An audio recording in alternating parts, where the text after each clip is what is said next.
Bueno, pois bo día, así oficialmente xa. Moitas grazas por acompañarnos a María e a min, bueno, que na nosa casa, Librería Cartabón, que xa estamos como, pois iso, como na casa, non? Hoxe imos falar da Casa do Amo, imos presentar este ensaio. Bueno, xa fixemos aí un primeiro amago en territorio aparentemente hostil, porque fomos a Fundación Vicente Risco, que é un dos señores que aparecen no libro, así retratados de alguna maneira crítica. Bueno, foi a verdade que un encontro moi, penso que produtivo, non? E interesante. Entón, o que imos facer é, pois, primeiro vai falar Mariamo, que é a autora da portada e que tamén acompañou este libro, digamos, dende o principio, como quen di. E despois xa, como está xe unha mañá de sábado, pois que se dá máis para a interacción que para o monólogo, pois preparamos así algunha cousiña para vos implicar un chisquiño nesta Casa do Amo. Así que nada, primeiro dolle aí a palabra a Mariama para que ela vos conte o que lle pareza conveniente. Vale, pues, imos aló. Grazas por virdes. Como isto vai de portadas, gústame coller elementos da miña vida para contar as historias. E esta semana resulta, bueno, vou ao café, teño un descanso de café no traballo, e vou cos meus compañeiros a un café que queda 3 minutos do traballo, e sempre ao entrar miro para a barra a ver que aparecen as portadas de El Correo Gallego e La Voz de Galicia. E resulta que esta semana o Xabarín Club fixo 30 anos. E eu son xeración Xabarín, e a xeración Xabarín estamos marcadas por un evento, e é que un deses días de chegar a casa e encender a televisión, de repente, de súpeto, había un barco crevado no medio do mar, e semanas de encender a televisión, querer ver o Xabarín e o barco crevado no mar. E entón, miña nai e miña avoa, as miñas nais, foi como, bueno, hai que ir a Santiago. Entón, ali fomos no carro, as miñas irmás, a avoa e a mamá, no carro que chamábamos nos La Chatarra 2000, un Peugeot 206, e a primeira imaxe é de chegar a peaxe Vigo-Santiago e todo bandeiras negras, non? E eu sentirme moi cativa ali no medio. E despois de ir camiñando polas rúas de Santiago, e ese é o meu primeiro recordo de Santiago, xa estivera en Santiago, pero ese é o primeiro recordo de sentirme moi cativa nunha marea de xente. Pero eu estaba ben porque estaba no cubillo da miña nai, das miñas nais. Imos dar un salto temporal, 2019, eu empezo a frecuentar círculos do tradi galego, e había que ir ao festival máis grande do verán do tradi galego, que é o Festival de Pardiñas en Guitiriz, en Lugo. A experiencia Prestige para min foi a primeira experiencia de sentirme moi cativa en algo que era moi grande, e pertenzo a isto que é máis grande que a min. E chego a Guitiriz e eu sinto que é o meu lugar, e de súpeto, claro, xa non teño o corpo cativo nin está a miña nai, teño un corpo adulto, sexualizado, e nese contexto de que ti estás sacando puntos, moito ben, no? De repente son brasileira. E carreguei con iso, con esa dor, e coas miñas amigas, e como, jo, que pasa? Porque eu sinto que pertenzo a isto, pero de volta non me ven. E de repente aparece María, e esta tamén é a miña historia con María. Aparece María, eu vivo en Santiago, e María dá forma parte dun coloquio sobre a Galicia e a decolonialidade, ou algo así. Eran 3 persoas, e de repente o que conta María, e que conta tamén neste libro, tócame moito e axúdame nese momento que eu estaba necesitando, non? Agora transito isto desde humor, pero porque tamén estivo María nesa vivencia, non? Entón, iso queda aí. En Pardiñas, cando a mí me estaba pasando isto, unha mañá camiñando, peto con Andrea Nunes, eu non a coñecía, e como, hola, son Andrea, eu son Mariano, paseamos, veña, paseamos. E paseamos, iso acabou aí, e no desconfinamento, nese momento de que podíamos sair pasear, aparece Andrea outra vez. Mariamo! Ai, hola Andrea. Dime, María estáte buscando, que quere coñecerte, por este encontro na Casa do Taberneiro en Santiago, que la fala da decolonialidade, e que eu nese momento levantei a man e de alguna forma agradecín a María as súas palabras, non? Como, bueno, vale. Entón hai un lapso temporal aí, eu non sei que aconteceu no medio, pero no 2000, a comezos de 2022 eu estaba no paro e voltei a casa a Vigo e nese momento foi como, bueno, pois encontrámonos, quedamos, paseamos. E María chega con este libro. Quero que leas este libro e que me contes que opinas. Entón empeza todo o camiño deste libro. Pasa que no medio Andrea propón escribir un libro colectivo que é O Cento Voando, sobre amores diversos, e María está no libro, eu estou no libro, e o meu capítulo, Amoras, ábrese con as ilustracións.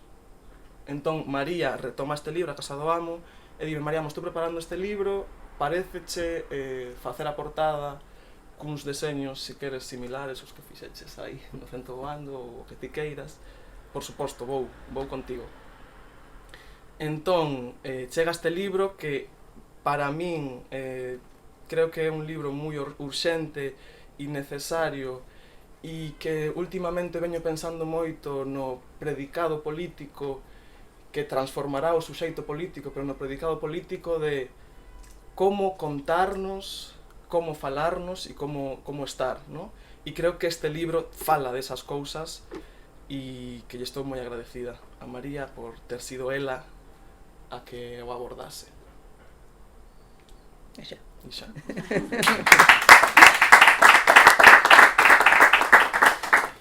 Bueno, pois esta foi a parte amable de Mariano e agora pasamos a outra parte máis así, imos entrar no allo da Casa do Amo.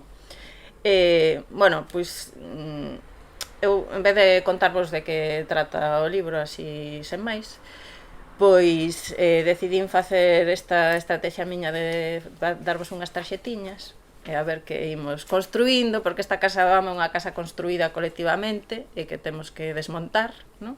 Entón imos a desmontar tamén colectivamente.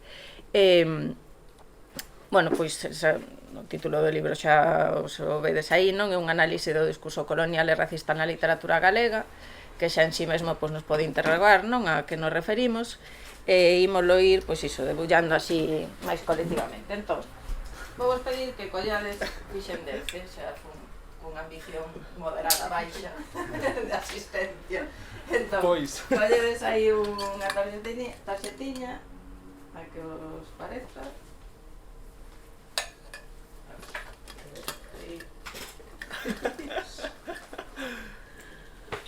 Esto non é así a tómbola, non me fai nada. Temos aí esa falta de premio.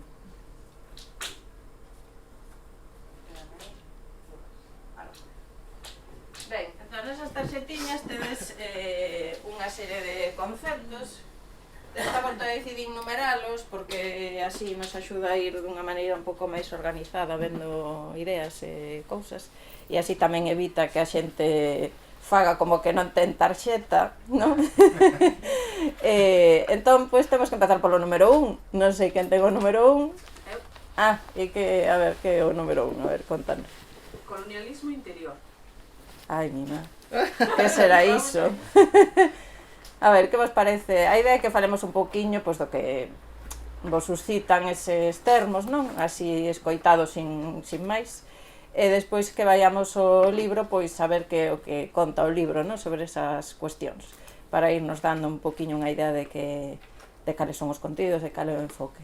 Entón, que pensades iso do colonialismo interior? Que pode ser? Pois o do colonialismo interior é a Galiza colonizada pola España. Ajá. Eso. Que opinades? Sí, a sentides? É un concepto que vos soa, que tedes escoitado algunha vez, eso da colonización interior? Eu nunca oí falar diso, pero a mí o que me fai pensar é unha cousa máis íntima, máis miña, persoal, interior. O colonialismo interior sería o que eu sinto, como sinto diversas formas de colonialismo que pode haber na vida, e aquí en Galicia tamén, porque somos de aquí, como sinto iso na miña persoa. posso dar exemplos, ou son máis unha cousa así de sensacións, de emocións, de o que ven imposto. Tamén ten moito a ver con a educación que ten cada un, non? Porque se a ti te educan dunha maneira, non sei, aberta, plural, non sei, tens menos risco de sofrer cualquier tipo de colonialismo porque estás preparada ou non. máis por aí. Bueno, penso que pode ser que veña entre aspas ese termo. Ten aspas, está entre na tarxeta. Non, está así pura e duramente. Bueno, sí que é certo que podemos interpretar desa maneira, non? E é interesante, eu creo que o libro transita, entende esa frase que dicimos moitas veces de que o persoal é político, non? É unha reflexión que se fai dende o político, dende o colectivo, é unha reflexión crítica, digamos, pero que tamén se fala dos efectos que ten despois nas persoas concretas. Entón, esta cuestión do colonialismo interior sí que é un termo da política, non? Digamos, e do pensamento político máis, pois así, da teoría, non? Galega. Bueno, pois esa é unha das cuestións que se analizan no libro, como nos fomos construindo como nación ou como pobo, centrándose sobre todo na literatura, pero bueno, primeiro hai unha revisión así de conceptos que é o que imos ver agora. Entón, vou ler aquí o que se conta no libro da Galiza, da colonización esta interior, e despois vemos a ver como vai a cousa. Bueno, como dicía o contexto, analizar primeiro esas bases, non, que nos foron construindo como nación. Entón, na primeira parte do libro falase pois de como, claro, titúlase Discurso colonial e racista. Bueno, que é iso, non? Pois sabemos que hai unha serie de cousas que se chaman teorías decoloniais e demais. Bueno, e como se utilizou iso no noso caso, e despois veremos a crítica que fai o libro. Bueno, pois no noso caso, e así, antes de tal, houbo pois un uso que vou ler unha cita de Dolores Vilavedra, que xa está vinculado coa literatura, que di que nos anos 70 instituíuse o concepto de colonialismo interior, que corrixía o modelo clásico de colonialismo e do que Anxo Tarrío, que é un estudoso, partiu para propor unha canle de investigación que dera conta dos trazos temáticos, estilísticos, simbólicos, etc., que comparten un número de obras literarias producidas en países en vías de descolonización. Isto é, digamos, a descripción, non, dese colonialismo interior. O punto de partida do libro é este. Curiosamente, no canto de ler estas teorías, son teorías desenvolvidas por teóricas e teóricos de países do sur, non? De países en vías de desenvolvemento, como os queiramos denominar. O comentario é, curiosamente, no canto de ler estas teorías para entender ata que punto o proceso de creación dunha conciencia nacional, é dicir, a nosa, se basea en imaxes coloniais das nosas outras, dende Galicia, as análises decoloniais tomáronse como modelos para explicar, dende o atraso de Galicia ata a súa literatura. En resumo, para explicar a súa posición, máis sen interrogar o marco xeral, que era un pouco o que dicía Maribel, non? A nosa posición con respecto ao Estado español, entón, enténdese como que hai unha relación colonial, non? É curioso constatar que das dúas achegas máis recentes que levan o de colonial no título, porque hai un par de libros agora máis recentes, unha se dedique íntegra e acríticamente a analizar a Galicia como colonia española. Ben, pois este é o punto de partida deste libro. Saír desa visión do suposto colonialismo interior para entender que estas críticas, este corpus crítico, non se fixo para analizar as relacións de Galicia co Estado español. Fíxose para analizar as relacións de todos os povos europeos brancos coas súas outras, coas nosas outras, non?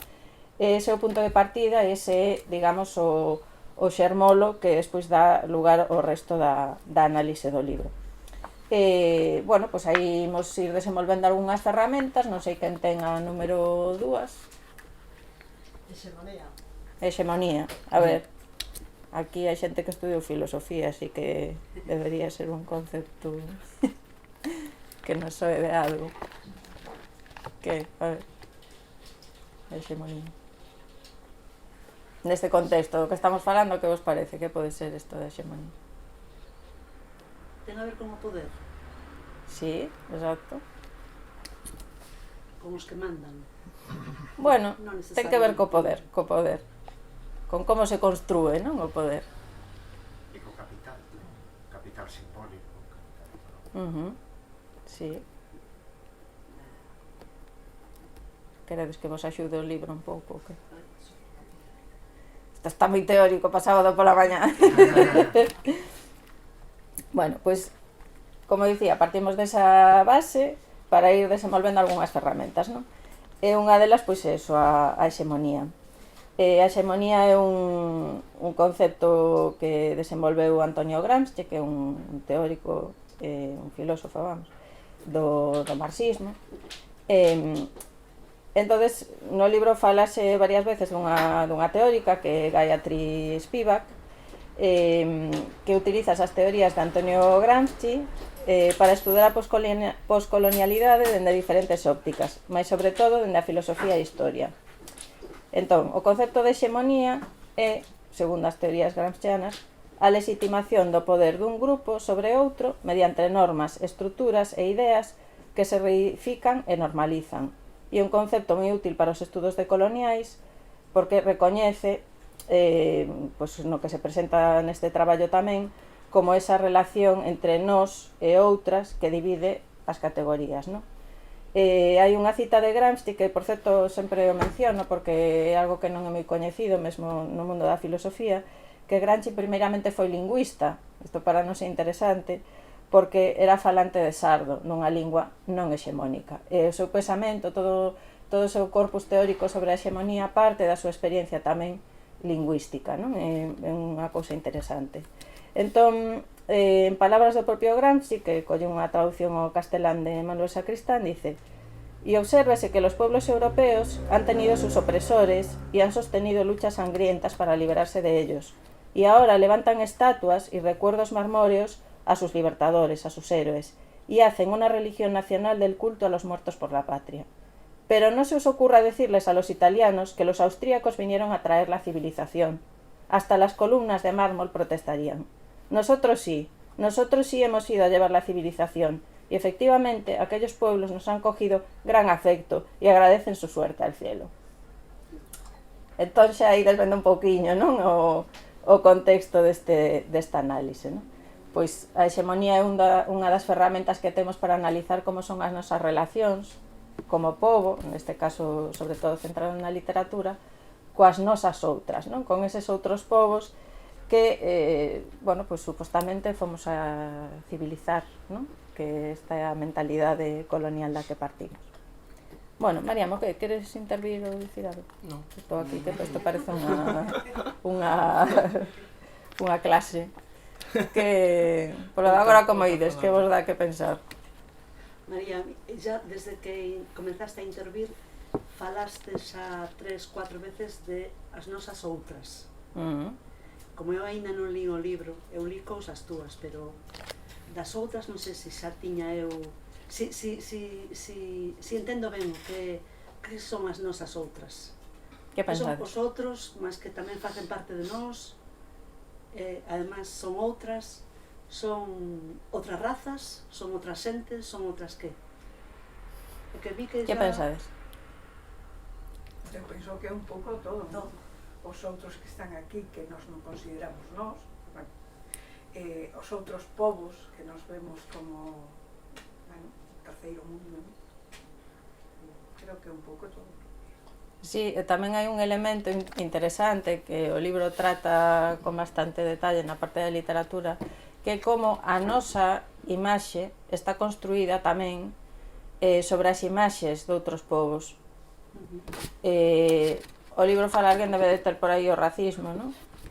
Aí, Maribel. Bueno, como o propio concepto de raza é un concepto construído dende o racismo, que é outra cousa. O sea, pensar que existen razas, é un concepto desenvolvido en Europa e que ten os seus usos para o discurso colonial, que a fin de contas o discurso colonial é o que justifica que vayamos a invadir outros países, cousa da que non fai falta dar moita explicación neste momento de día de hoxe no que estamos. Claro, para explotar todo isto, o libro danos tamén as bases teóricas, non? Pois o orientalismo, que creo que tedes por aí tamén, pois como todo se foron desenvolvendo teorías que o que fan é explicar como os povos europeos para xustificar, digamos, a explotación material e humana de outros lugares, pois foron construindo un discurso. O discurso da evangelización, que é moi evidente, pero tamén o discurso de como construes eses outros povos, esas outras persoas que non son a hexemonía a que ti pertences como persoa branca, non? Esa branquitude que tamén é un construto, e que ao final acaba creando unha estrutura que é a estrutura racista, e a estrutura da branquitude, na que a branquitude se considera algo non marcado, non? E estamos marcando sempre os corpos alleos. Bueno, o libro que fai analizar toda esta base teórica, moi brevemente, xa vedes que non é un libro de 1000 páxinas, non? Danos unhas ferramentas para despois aplicar todo iso, por unha banda, un pouquiño así de maneira historiográfica, a como se construiu o pobo galego, pois pensando que non participamos na colonización de ninguén, unha serie de tropos que hai que ao mellor non son tan reais como nos parecen, e despois para centrarse sobre todo no discurso, non? Que o discurso é algo que se construe e que a literatura, e moito máis no caso de Galicia, onde a literatura ten un peso moi importante na construción nacional, digamos, pois como foi construindo esa imaxe nosa baseada na imaxe pexorativa, na imaxe exotizante de outros corpos, de outros povos, de outras maneiras de estar, de ser no mundo, non? É que eu creo que saían máis palabras que teñen que ver con iso. Cal queres que saia? A ver, pide unha. Orientalismo. A ver, que vos parece que pode ser iso, o orientalismo? Esta ali en Allariz non nos pa moito. Si, aparte que en Allariz para min foi moi amable porque a mensaxe coa que eu marchei foi grazas por ler a risco dun xeito diferente e aportarnos.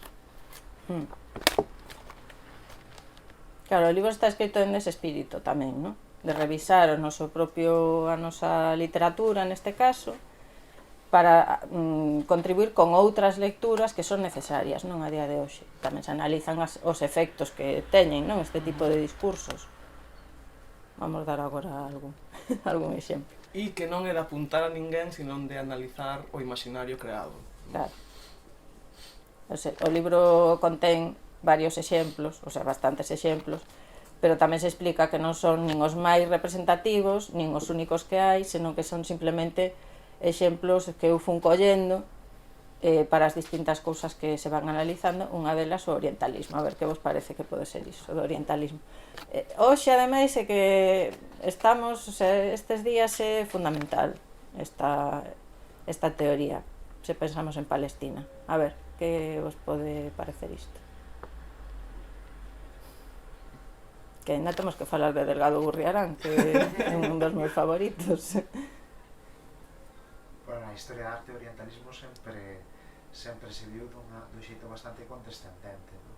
O orientalismo como ese algo exótico que ven a engrandar a nosa cultura europea, eurocéntrica, xa dende as vanguardas, ese gusto polo orientalismo, as culturas de Bali e tal, víanse como algo de rango inferior, que en calquera caso viña a ser un complemento para engrandar a nosa cultura e emprender vieiros de renovación e progreso.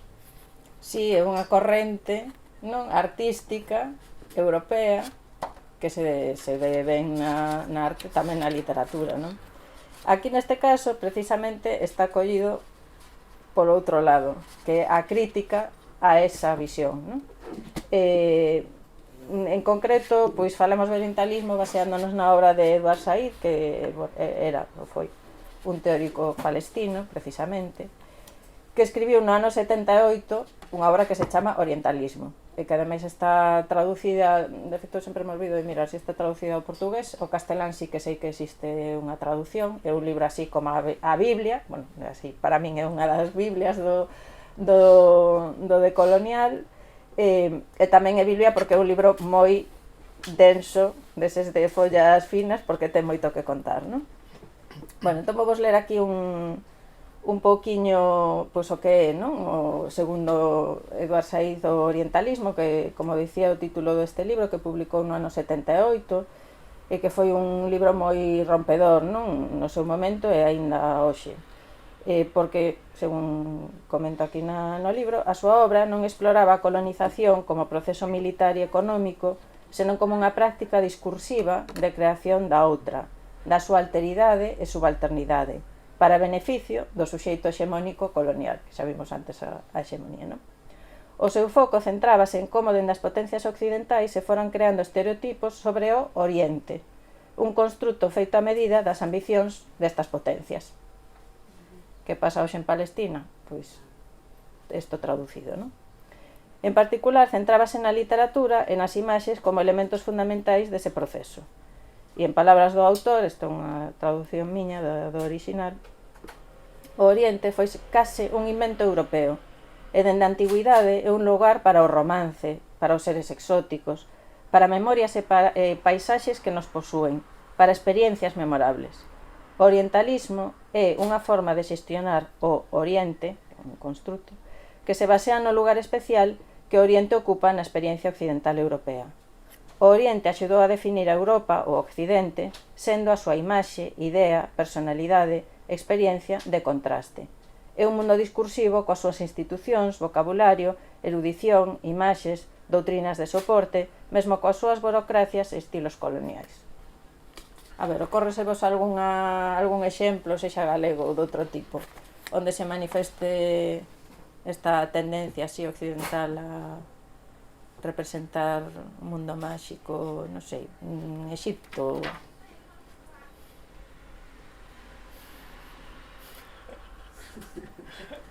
Como pensades que a Claro. A ver, as películas de momias e cousas destas que vos parece, non son parte de... que é unha cousa aparentemente banal, non? Pero é un elemento que avanza nese discurso, co cal no libro tamén do que se fala é de como este tipo de representacións impiden a conexión coa outra, porque realmente se estamos falando de Egipto das momias, non estamos conectando co Egipto de hoxe en día, e coas súas dinámicas, coa súa situación política, co intervencionismo occidental en certos lugares.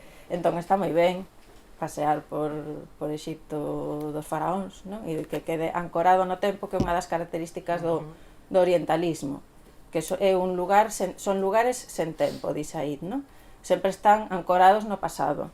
Nos imos evolucionando, digamos, con nosos avatares histórico-políticos, pero cando pensamos nos países do Oriente, aí son países que viven sen historia nese discurso colonial do orientalismo, non? E claro, en Galicia temos aquí algúns señores, xa o mencionamos, facedes vos así algunha... Hai unha frase por aí un pouco rara, que é unha frase de Risco, a ver se a identificades, a ver. Mirad a ver se tedes algunha frase por aí un pouco... A ver, que tedes por aí? Por aí, vale. Non o estaba entendendo. Nas vosas tarxetas, tedes algunha frase un pouco rara? Así, cobiza... Alguén ten unha frase que cobiza do lonxe. Cobiza do lonxe. Tes ti. É unha frase un pouco rara, non? Sí. Que pode ser iso? En relación con este tema. É unha frase de Risco. Cobiza que codicia, tamén. Cobiza do lonxe. É codiciar, non? Si, neste caso en galego cobiza pode ter dous sentidos, o sentido negativo e o sentido positivo tamén como de ansiar algo, non? Cobizar, ter moita ansia de unha cousa, que creo que neste sentido, neste contexto é o sentido que se lle dá, non? Bueno, pois iso, Risco é un dos exemplos paradigmáticos, non? De feito escribiu un libro que se chama El Oriente contado con sencillez, se non lembro mal, un señor de Ourense que nunca saliu dali, o sea, nunca foi a ningún sitio. É un libro sumamente interesante, se o queredes ler. A parte da Fundación fixo un traballo moi bo de digitalización da obra, a Fundación Vicente Risco, está en internet, podemos, grazas a ello, puiden acceder a él, que é un libro dos anos 20. Bueno, é moi interesante porque, pois iso, fai un percorrido por sitios os que nunca puxo o pé, é fascinante ver a que cousas lle dá el valor e como contrastan coa figura de Risco como Digo, o pai do pensamento nacionalista patriarcal galego, non? E como el defendía unhas cousas para Galicia que despois lles negaba a outros povos, non? Pero bueno, temos exemplos máis recentes, non? Pois iso, que amosa moi ben, bueno, non vos vou dar toda a lista, pero que este discurso segue moi vivo, de libros publicados non hai moito, onde ainda seguimos indo a pasear polo Nilo, no medio da primavera árabe, seguimos paseando polo Nilo cos escritores estes que dicías ti, de clásicos británicos, descubridores, exploradores, aqueles do orientalismo, e seguimos reificando, non? E glorificando esas experiencias. Que vais? Como ides? Ides seguindo así un pouco o fío? Xa non sei, o orientalismo non sei nin que número tiña, pero bueno. Que máis tedes por aí? Tedes que ter algunha outra temática de interese. A ver. Eu teño aquí a Gaitana. Ah, Gaitana. Vamos, pero non sei se alguén ten antes... Debedes de ter uns poemas mexicanos ou algo así. Podemos aí contrastar. A ver, poemas mexicanos. Que vos di? Poemas mexicanos. Ese sí que está entre aspas, eu creo, non? No, tampouco. Non Fallaronme aí as aspas de vinos de borrar cando puxen os números. Porque é o título de algo. Pois poemas mexicanos, non sei, pode facer referencia a moitas cousas, os poemas mexicanos escritos en lingua española e aqueles de toda a cantidade de linguas oriundas. Ai, quen dera. Oxalá. Fai referencia a algo moito máis concreto. É que o libro tamén un pouco, o propio libro conta a súa propia historia, non? En algúns momentos, porque eu tamén me inscribo no propio libro, non? Unha das cousas que cambiou dende que eu fixen, digamos, a primeira versión deste libro, que, bueno, pois o resultado de moitos anos de traballo, de estudo e demais, fixera pois unha versión para mandalo a un premio de ensaio, non gañou e seguiu o seu proceso, non? Claro, polo medio do proceso deronlle o Día das Letras Galegas a Delgado Gurriarán. Lembrades? Sí. Ben, espero que pouco. Pero bueno, non te preocupes, que estás mellor así, sen coñecer. Entón, claro, para min isto foi unha cuestión moi chocante, porque Delgado Gurriarán aparecía no borrador do libro, o sea, no manuscrito anterior, como un exemplo, pero claro, un señor do que ninguén tampouco sabía gran cousa, nin había necesidade de rescatalo, e entenderedes agora porque cando vos lea parte dos seus poemas mexicanos. Entón, claro, aparecía como un exemplo pois de toda esa escrita de autores, vou falar de masculino agora así conscientemente, porque hai certas digamos, detalles, non, que diferencian as autoras dos autores neste caso concreto, que viviron o exilio ou a migración, ou, bueno, esa conexión que hai transatlántica coas Américas, vamos a dicir así, e, bueno, pois facía un análise das visións, pois tanto, por exemplo, das poboacións dos povos orixinarios, das persoas afrodescendentes e tal. E unha parte específica de exotización dos corpos negros, e claro, parecía un poema del que se chama Rumba, de que, con perdón, vou ler, vale, aquí, xa me disculpo previamente, porque dá mal, deixa mal corpo isto. Bueno, entón, que forma parte dos poemas mexicanos, que son unha sección dun libro, e que lle dedicaron as letras galegas, bueno, isto xa leredes no libro se vos interesa, porque está todo o argumentario sobre por que lle dedicaron as letras galegas a este señor, que é moi interesante de ver tamén. Bueno, entón, un deses dos varios poemas que inclúe así moi interesantes é este Rumba, que di: preta de Arrecendo Bravo, preta ou preta, teu corpo é todo berro a chamar polo macho. Preta de Arrecendo Bravo, tremen as túas conxas e litros que chaman o mouro macho. Brindas o froito do sexo dos teus cadrís na bandeixa, femia. Insisto que é un de varios. Considerar que no ano 2000, nunca me acordo cando lle deron, no 21, debe de ser. 22. considerando a deficiencia de mulleres, no? Que temos nas letras galegas e outros moitos exemplos que non inclúen este tipo de contido, pois é un pouco preocupante, non? Que no ano 22 se lle dedicase o Día das Letras Galegas a un señor que bueno, pois forma parte do discurso da exotización da outra, bueno, en fin, non hai moito máis que explicar despois deste poema e outros máis que hai que tamén se falan. Entón estes son os poemas mexicanos e xa dicía que é interesante, bueno, vou ler porque así estamos de bon humor de sábado, entón para que vos riades un pouco, vale? Para que vexades cales foron as razóns para dedicarlle o ano das letras a Delgado Gurriarán, son para enmarcar. Bueno, entón leovos así, do texto de Freixanes que está na web da Real Academia. Entón, pensade isto tamén no contexto das autoras ás que non se dedican, porque aquí hai unha clave moi importante o que temos que facer para que se dediquen as letras ás autoras, prestade atención. Cando a Real Academia Galega valorou a proposta de Delgado Gurriarán, tivo en conta 4 aspectos fundamentais. En primeiro lugar, a originalidade da súa produción poética.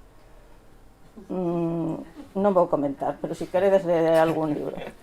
En segundo lugar, a súa defensa e militancia a prol dos valores democráticos nun tempo ben adverso, valores aos que endexamais renunciou e que mantivo accesos mesmo nas angosturas do desterro. Outro aspecto importante son as terras de Valdeorras, na extrema oriental de Galicia, coa súa cultura, as súas tradicións, o seu patrimonio histórico, material e inmaterial, a súa lingua. O cuarto aspecto que compre salientar e non menor é o entusiasmo, a colaboración, mesmo a demanda explícita que as institucións e axentes dos concellos e as asociacións de Valdeorras lle transmitiron á Academia para que este ano 2022 fose o ano Florencio.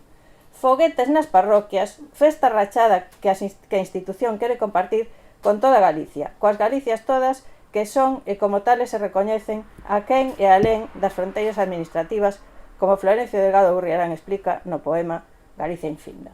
O sea que xa sabedes, a poñer foguetas nas parroquias de onde son as autoras para que les acaben dedicando as letras. Bueno, así, despois desta ironía e retranca, pois non sei que máis nos queda por aí. A Gaitana, non? Que, bueno, non sei se queres comentar algo, pero estou aquí falando como unha metralleta, pero vos interrompide cando queirade.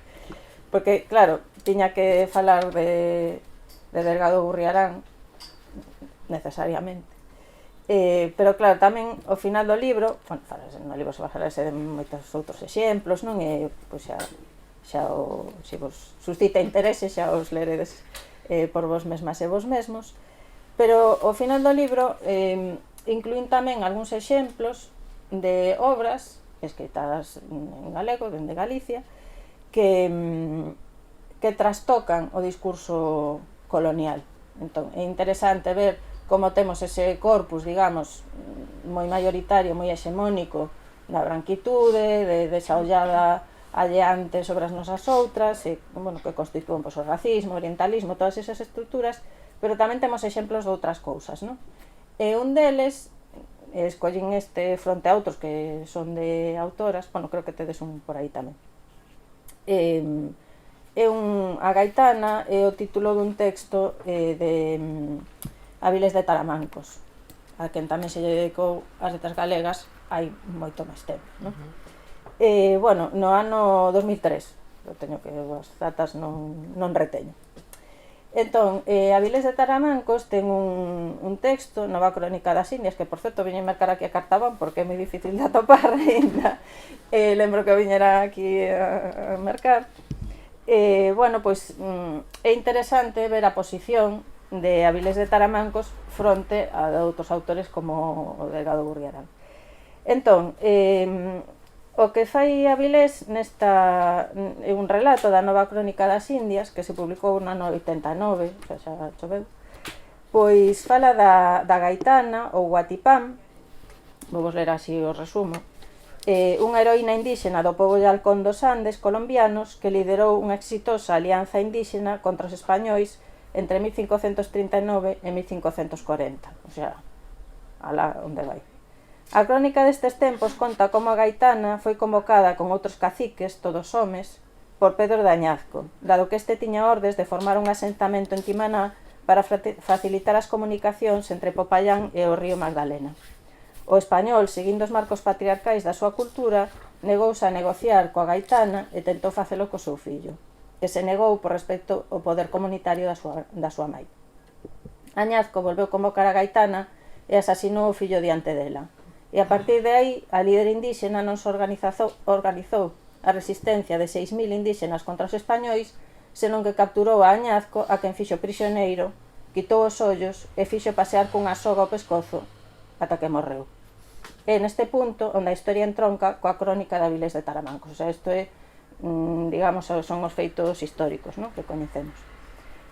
Entón, é moi interesante que nese relato de Avilés, ao final, se lembrades o poema Rumba, ¿no?, a animalización, e a animalización que se fai sempre dos corpos das nosas outras, pois Avilés dalle a volta, porque aquí o animalizado é o colonizador, ¿no? E realmente quen se demostra que ten os comportamentos bárbaros son os colonizadores, non a quen a hexemonía branca define como povos bárbaros, non incivilizados. Entón é un texto que está moi ben porque cambia totalmente a ollada, nese sentido, e tamén fai unha reflexión o propio personaxe del de como merece ese trato. Ao final, non é como unha especie de redención, non de redención, sino de constatación de que en realidad os bárbaros son eles, os que están invadindo ese lugar, non as persoas que están no propio sitio, non? E que ele está recollendo o resultado das súas accións. Entón, bueno, é un texto moi interesante. E se queredes que acabemos volvendo ao desierto e as areas dos faraóns, pois creo que tedes por aí outro texto que é algo de palmeiras. Queredes por aí? Xa vemos palmeiras. Xa vemos palmeiras. Bueno, Maribel ten que saber o que é iso, non? É un título dun libro recente. Ben, pois é un libro de Ana Cabaleiro, que tamén está nesta sección así de outros exemplos, que precisamente dá a volta ao orientalismo. É un libro de viaxes, que sempre son uns libros perigosísimos, porque, como diría Said, o suxeito occidental só vai ao oriente para buscar a súa propia reafirmación e experiencias gratificantes, non? E é un libro que é moi crítico, bueno, que reflexiona constantemente, non?, sobre esas imaxes adquiridas sobre o deserto, vamos a dicir así, non? E as localiza, e lles dá a súa propia historicidade, pon as mulleres tamén no centro do relato, e, bueno, pois é un libro que tamén nos dá outra maneira de conectar, non? E, bueno, para finalizar así esta sesión de sábado pola mañá intensa, ao final eu penso que un dos motivos máis importantes polos que escribín este libro é tamén porque penso que como pobo non hexemónico, non? Eu falo que Galicia ten unha posición de gonzo, porque é un pobo hexemónico e non hexemónico simultaneamente, non? Dependendo de onde nos vexamos. Entón, que sigamos permitindo e transixindo este tipo de discursos impide que realmente poidamos establecer alianzas tendo a nosa posición, recoñecendo a nosa... Primeiro temos que recoñecer a nosa complicidade nos discursos e a nosa participación, non?, na empresa e no discurso colonial, para poder establecer outras relacións, non?, que están aí moitas veces nos movimentos sociais, por exemplo, non?, pois, co caso de Palestina, con outras cuestións que tamén se mencionan no libro, pero que despois é importante que vertebren tamén o discurso de quen somos como pobo e que deixemos de construirnos sobre os estereotipos que imos creando o día a día. Bueno, no libro tamén se menciona, abonda con ver os informes que hai sobre racismo, de ese racismo, abonda con ver a ausencia das persoas xitanas total na literatura galega, quitando cando aparecen como ladróns e outra criminalidade. E claro, todo isto ten consecuencias nas vidas das persoas, non? Ao final, o discurso construe tamén como nos relacionamos coas persoas que temos o noso carón, non?, no noso día a día. Entón, bueno, xa para sábado pola mañá penso que foi así unha chega bastante completa, pero bueno, o libro busca tamén ser un punto de partida, non, para o diálogo e para que se siga investigando, non, que non é, xa dicía, non é un estudo exhaustivo, senón que é un principio para que empecemos a ler con outras bases, non?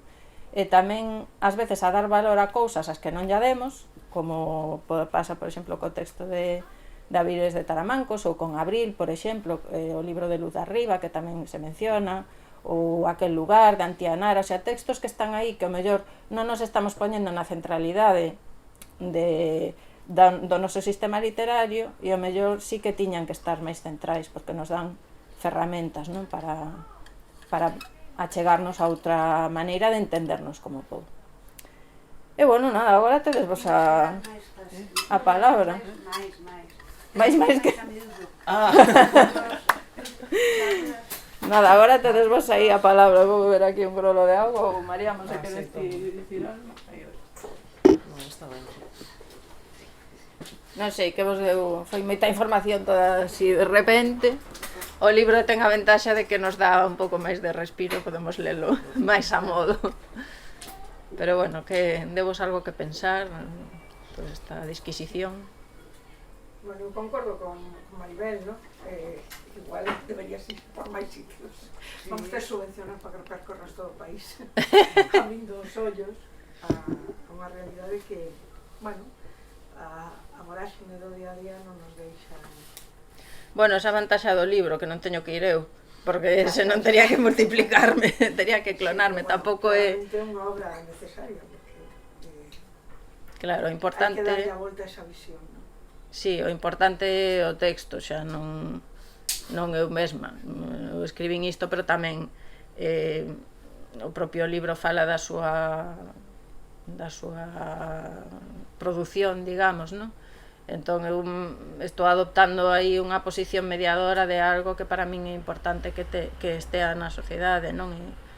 Pero bueno, digamos que teño esa función. Agora o importante tamén, que tamén se menciona no libro, que a xente coñeza, por exemplo, todas as iniciativas que hai en Galicia de persoas migrantes, a persoas racializadas, a unha serie de cousas que precisan unha visibilidade e unha centralidade, igual que eses textos que están aí na marxe do sistema literario, e que temos que ser capaces de poñer máis na súa centralidade, non? Eu falo tamén no libro mesmo de cousas que eu mesma experimento como autora, non? E que me resultan chocantes. Pois, cando escribín Corredora, non? Que é un libro que está ambientado en Etiopía, que é un país que coñezo, pois chócame moito a recepción que se fai ás veces dese libro, non? Vou polos centros de ensino, es que son pobres, non sei que, pero se todos os personaxes que saen no libro son etíopes, e hai xente pobre, xente rica, xente regular, pero só se lle dá unha certa lectura, non? Entón, aí queda aínda moito traballo por facer. Bueno, temos que ir tamén, a idea é cambiar esa representación pouco a pouco, e serán textos que seguramente terán que ser criticados e relidos e demais, pero polo menos que as persoas racializadas que están hoxe en día en Galicia deixen de ter como única referencia na literatura galega textos que representan como obxectos, como animais, como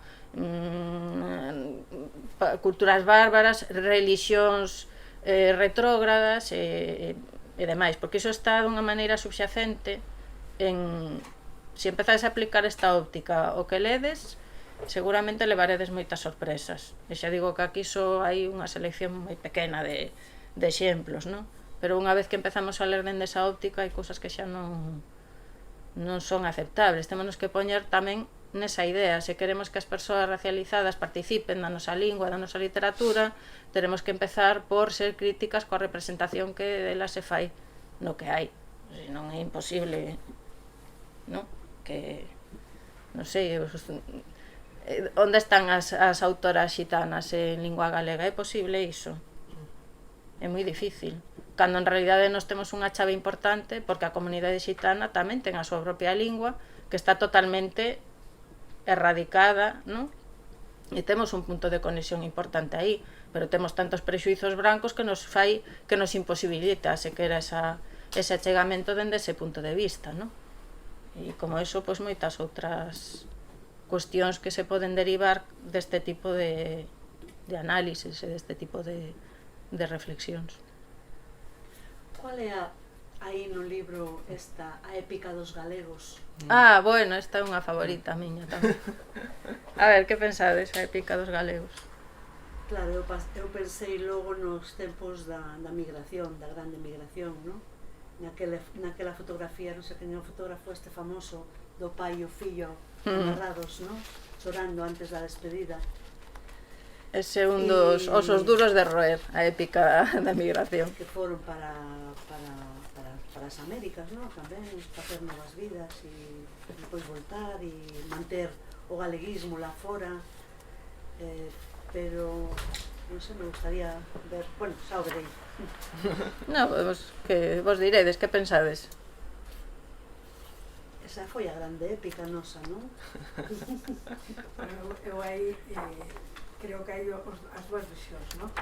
Nos ver a nosa migración como algo épico e cando vemos que alguén emigra velo como unha ameaza, como un perigo, non? A nosa foi para salvarnos, para traer dinheiro, todo maravilloso, e a xente que na actualidade está buscando o que nós buscábamos, o que nosos avós e os nosos bisavós buscaban, agora son un perigo, son unha ameaza.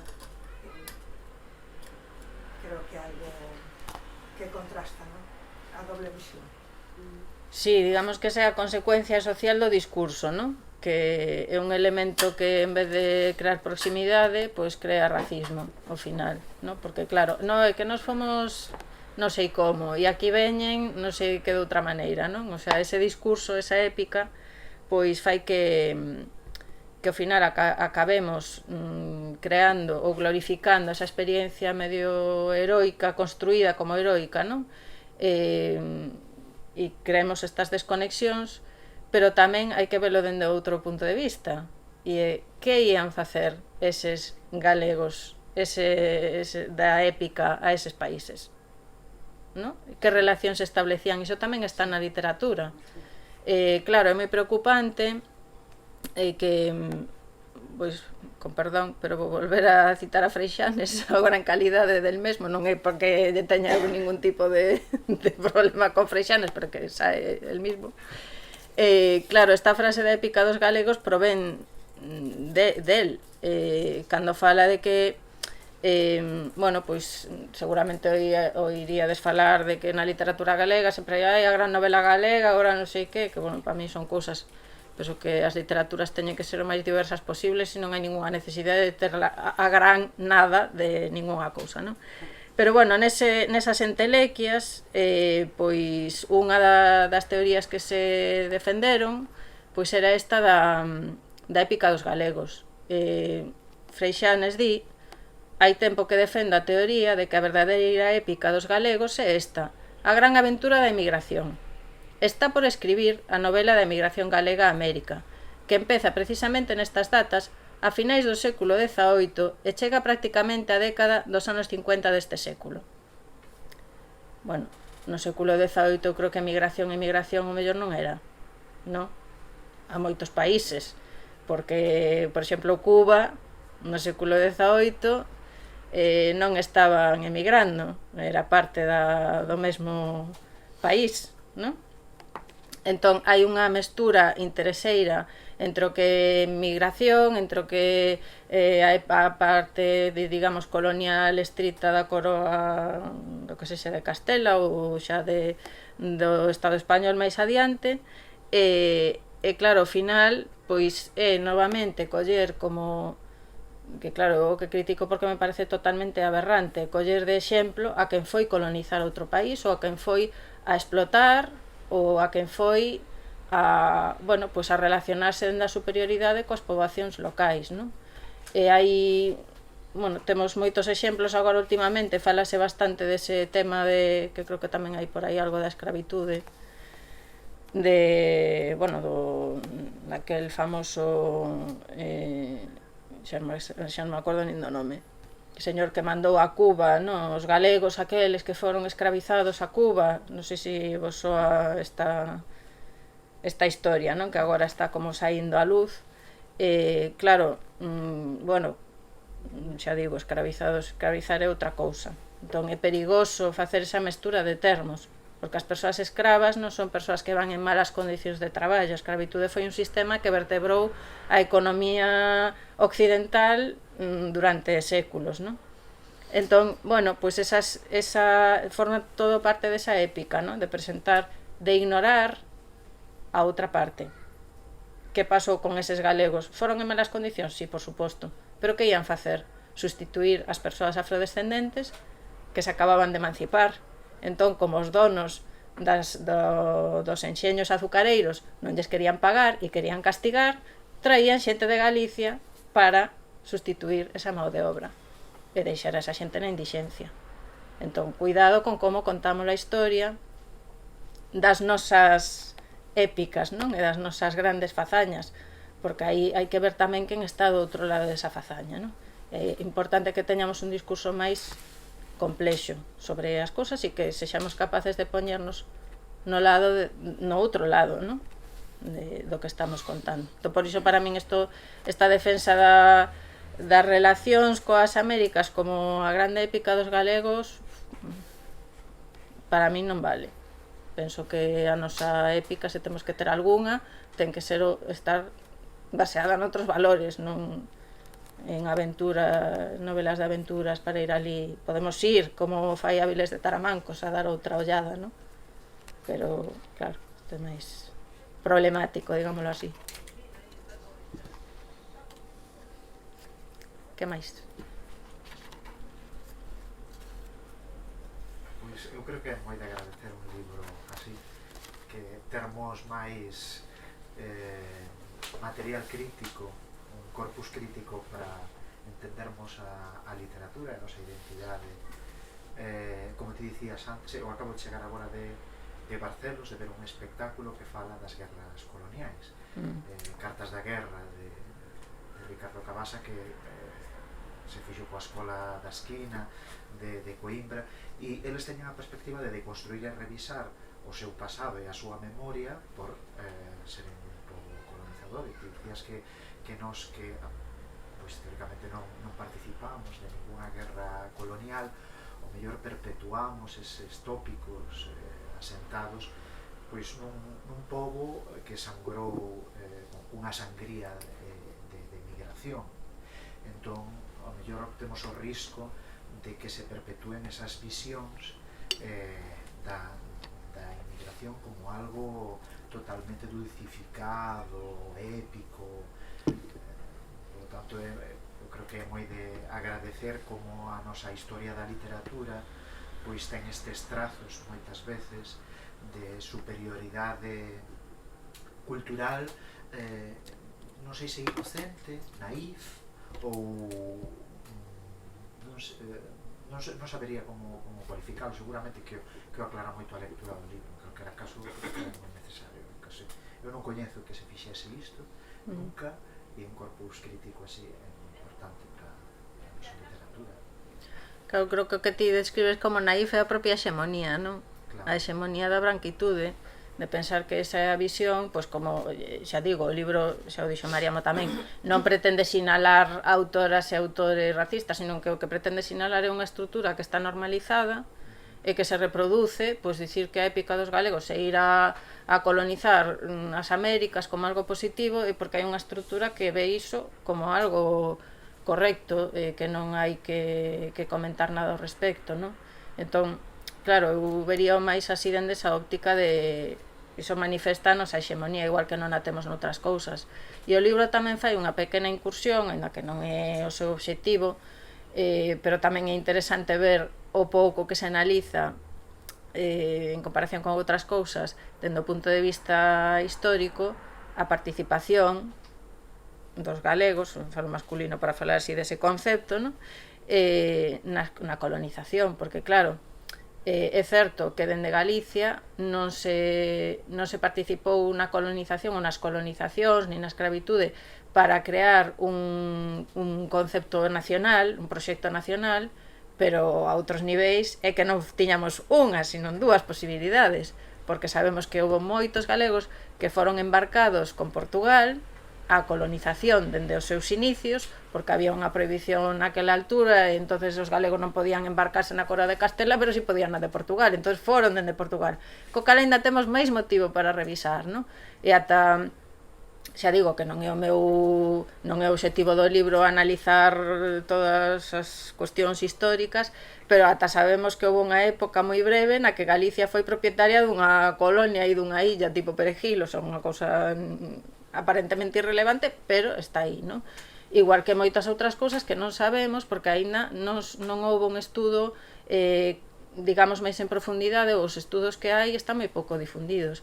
Sexa como for, igual que Inditex non consideramos que contribúa ao proxecto nacional galego, pero segue explotando persoas que ao final acaban tendo un rédito os seus beneficios en Galicia. As nosas cidades, empezando por esta na que estamos, están construídas sobre a escravitude. Eses edificios maravillosos que hai no Porto, na zona portuaria de Vigo, ou pois, en rúas como Policarpo Sanz e demais que coñecemos, ou en Urzaiz, pois, de onde saíron esas fortunas? É certo, insisto, que esas fortunas non serviron para crear un proxecto nacional como si crearon un proxecto nacional español ou en outros lugares, non? Pero si tiramos rédito desas estruturas e si seguimos participando dese discurso. E isto pasa tamén, outra cosa que se fala así máis tangencialmente, coa propia idea, por exemplo, da lusofonía, non?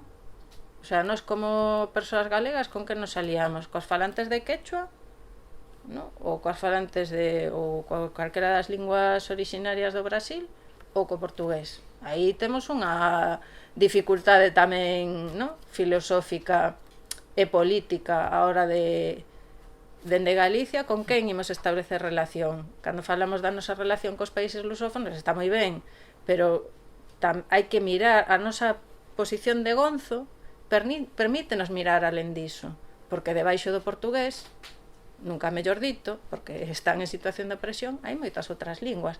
E xa nos parece que como está o portugués, e xa somos linguas irmás, ou como queiramos denominar, ou a mesma lingua, ou que cada quen opine, xa as linguas de cada país, as súas historias, que terá que ver Brasil con Mozambique, por dicir algo, non?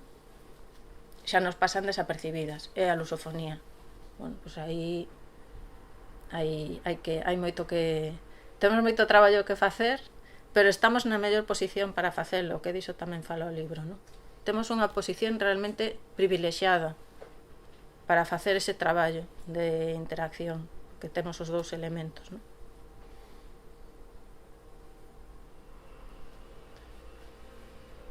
Si engadir a isto da épica dos galegos, que se xoga coa posición de heroes, ¿no? Pero tamén de vítima, e que iso invisibiliza o que estaba a acontecer, ¿no? Historias. O da épica, además, temos a día de hoxe en forma de festas, en algúns casos, non? O tema da festa indiana na Mariña, a arribada en Bayona, es decir, conmemoramos, non? Toda eso que fixemos, opresión, racismo, estamos conmemorando absolutamente todo o peor de nós, non? Claro, en vez de analizar, o sea, aproveitar eses momentos para reflexionar, non? O que facemos é glorificar. Entón, claro, aí temos moito traballo que facer. Non máis que noutros lugares, pero tampouco menos. E hai que empezar. Entón, bueno, eso é o que pretende ser a Casa do Amo, un inicio.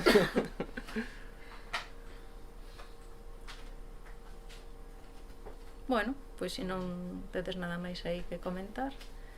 Bueno, a Casa do Amo, por certo, non o dixen ao principio, é unha cita, non, de Audre Lorde, que é unha teórica que vertebra todos os capítulos e que, bueno, que tamén nos dá moitas claves para entender moitas cousas. E como ela di que coas ferramentas do amo non desmantelaremos a Casa do Amo, non? É o seu famoso artigo. Pero nós sí somos a Casa do Amo, entón temos que desmantelalo, non? Desmantelar a casa coas ferramentas que teñamos o noso dispor e que o libro tamén pretende darnos algunhas. E, pois, hai unha parte que se chama En casa de Ferreira, coitelo de Ferreira, non? Non podemos aí buscar a excusa. E bueno, pois nada, moitas grazas por estardes aquí, foi unha sesión intensa, pero bueno, espero que vos dese que pensar e que polo menos vos dese interese para chegarvos a este libro. E nada, grazas a Mariamo tamén e a Cartabón por acompañar e por ser casa, non do amo. Graciñas.